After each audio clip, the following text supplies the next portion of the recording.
Welcome back to another video और आपका स्वागत है। कल हम लोगों ने एपिसोड में देखा कि जयद्रथ का वध हो गया था और कल बहुत सारे लोगों का, बहुत ज़्यादा महारथियों का आपस में युद्ध भी हुआ। तो देखते हैं अभी आज के वीडियो में कि आज के एपिसोड में क्या होता है। तो चलिए देख लेते हैं ये वीडियो।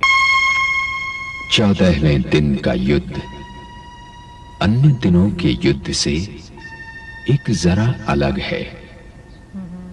युद्ध के नियम तो आज से पहले भी तोड़े गए, जिसकी सबसे साफ मिसाल एक ओर भीष्म की शैया है और दूसरी ओर अभिमन्यु का वध, जिसे 7 महारथियों ने घेर कर मार दिया।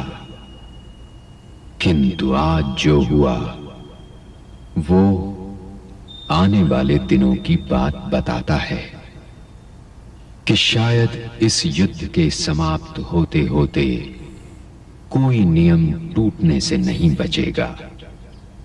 अभी तक एक आध योद्धा कोई नियम तोड़ रहा था, लेकिन आज दोनों सेनाओं के हर योद्धा और हर सैनिक ने सूर्यास्त का आदर नहीं किया और सूर्यास्त के बाद भी रात को लड़ाई चलती रही।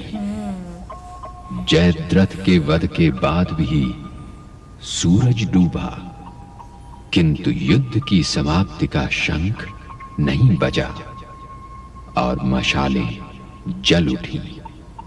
तभी कुछ ऐसा तूफान सा आया कि कौरव सेना में अचानक ही भगदड़ मच गई। सबने मशालों की रोशनी में देखा, उनके आगे एक पहाड़ नुमा विशालकाय व्यक्ति खड़ा है भीम का बेटा और सबकी सांस उसे देखकर जैसे रुक गई। वो था भीम और हिडिंबा का पुत्र घटोत्कच, जो अभी अभी युद्ध भूमि में आया था।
आचार्य, इन पांडवों की सेना में दिन भर युद्ध करने के उपरांत एकदम से इतनी शक्ति कहां से आ गई? ये तो असुरों की युद्ध शैली दिखाई देती है। असुर? ये असुर कहां से आ गए?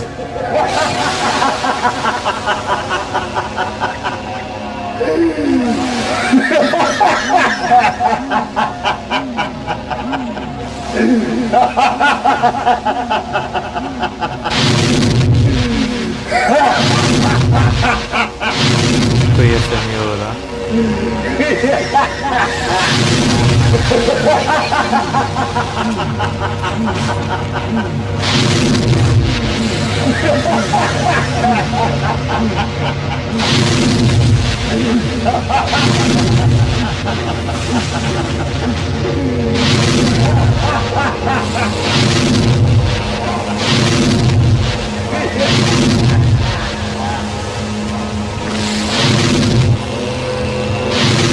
ये कौन योद्धा है गुरुदेव? ये तो मेरी सेना को यूं फाड़ रहा है जैसे पवन कई को फाड़ देती है, और जैसे सौदामनी छतनार वृक्षों को गिरा देती है। टेंशन हो रही है। ये भीमपुत्र घटोत्कच के अतिरिक्त और कोई नहीं हो सकता राजकुमार दुर्योधन। ये किसने कहा है? पता नहीं आ रहा। तुम्हें आ रहा? ये कैन है, ये क्लिप पिछा रही हैं। ये वो है लेकिन वो कहा किसने ये नहीं पता चला। कर्ण नहीं है। हाँ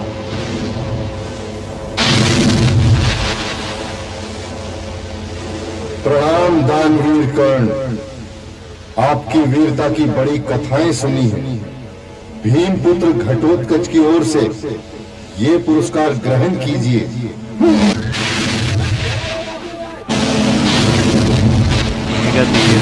गुरुदेव, युद्ध की समाप्ति का शंख बजाइए, नहीं तो यह भीमपुत्र किसी को जीवित नहीं छोड़ेगा।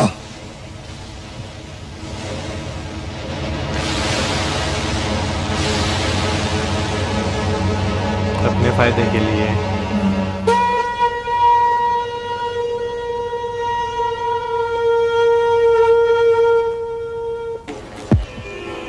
आओ पुत्र।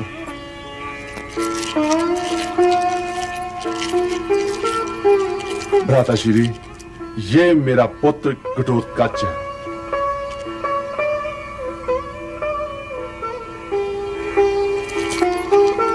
यशस्वी भव पुत्र, यशस्वी भव।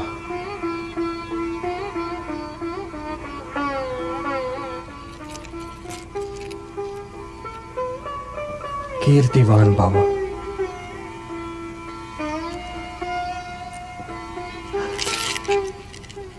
आयुष्मान भव पुत्र। वीर अभिमन्यु के वीर गति को प्राप्त होने के उपरांत जो स्थान रिक्त हुआ है, मैं उस स्थान के योग्य तो नहीं, इसलिए पुत्र न सही सेवक मानकर मुझे स्वीकार कीजिए। ये तुमने क्या कह दिया पुत्र? ये तुमने क्या कह दिया? तुम तो अभिमन्यु से बड़े हो पुत्र, और तुम अपना स्थान स्वयं ग्रहण करोगे। यदि ऐसा है तो हे ज्येष्ठ पिताश्री, जब परिवार संकट में था तो आपने इस सेवक को युद्ध में भाग लेने का आदेश क्यों नहीं दिया? मैं मानता हूं कि मेरी माता क्षत्राणी नहीं है, किंतु जो तुम जैसे महावीर को जन्म दे वो आदरणीय नारी क्षत्राणी ना भी हो तब भी क्षत्राणी ही है, क्योंकि नागफनी के पौधे पर चमेली का फूल तो नहीं आ सकता। हे पुत्र, कोई जन्म से ब्राह्मण या क्षत्रिय नहीं होता, कर्म से होता। तुम वीरों की जाति के हो क्योंकि तुम महावीर हो। हे चक्रधारी, हे गिरिधर, हे नरों में नारायण, यदि ऐसा है तो माता द्रौपदी के पुत्रों और माता सुभद्रा के पुत्र की भांति मैं यहां क्यों नहीं था?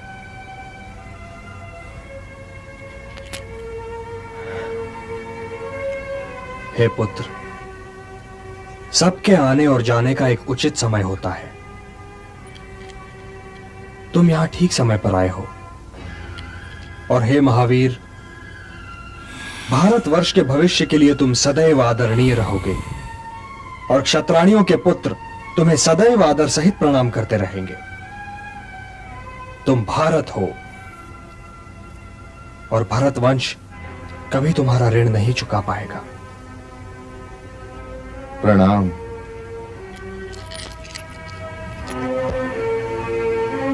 धन्य है वो माता जिसने तुम जैसे पुत्र को जन्म दिया हो।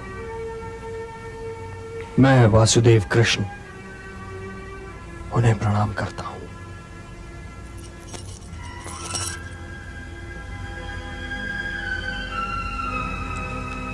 हे माता, मेरे पुत्र को अपने आशीर्वाद की छाया दीजिए। माता, लंबी आयु का वरदान तो मैं नहीं मांग रही हूँ, क्योंकि लंबी आयु तो कायरों की भी हो सकती है। मैं अपने पुत्र के लिए जीवन का एक ऐसा क्षण मांग रही हूँ जिसको देखकर बड़े बड़े शूरवीर लज्जा जाएं। प्रणाम। क्या समाचार लाए हो? भीमपुत्र ने कौरव सेना के छक्के छुड़ा दिए। वे ऐसे समय पे पहुंचे जब युद्ध की तुला के दोनों पल्ले समान थे। उनके पहुंचते ही पांडव सेना का पलड़ा भारी पड़ने लगा। उनके वाहनों ने आचार्य द्रोण और दानवीर कर्ण तक को घायल किया। दुर्योधन के हाथ पांव फूल गए और उसने घबराकर आचार्य द्रोण से कहकर युद्ध की समाप्ति करवा दी। तो उसके पिताश्री तो अति प्रसन्न हुए होंगे। उन दोनों की भेंट तो मैं नहीं देख पाया, परंतु मैंने जो देखा उस पर असुर जाति सदैव गर्व करेगी। वासुदेव कृष्ण ने कहा, हे पुत्र, जो तुम जैसे महावीर को जन्म दे वो आदरणीय नारी छत्रानी न हो तो भी छत्रानी होगी, क्योंकि नागफनी के पौधे पर चमेली का फूल नहीं आता। और फिर उन्होंने कहा, हे पुत्र, तुम वीरों की जाति के हो। किंतु वासुदेव की एक बात मेरी समझ में नहीं आई। ऐसा क्या कह दिया उन्होंने? उन्होंने कहा, हे पुत्र, सबके आने और जाने का एक उचित समय होता है। तुम ठीक समय पर आए हो। भरत कुल कदापि तुम्हारा ऋण नहीं चुका पाए।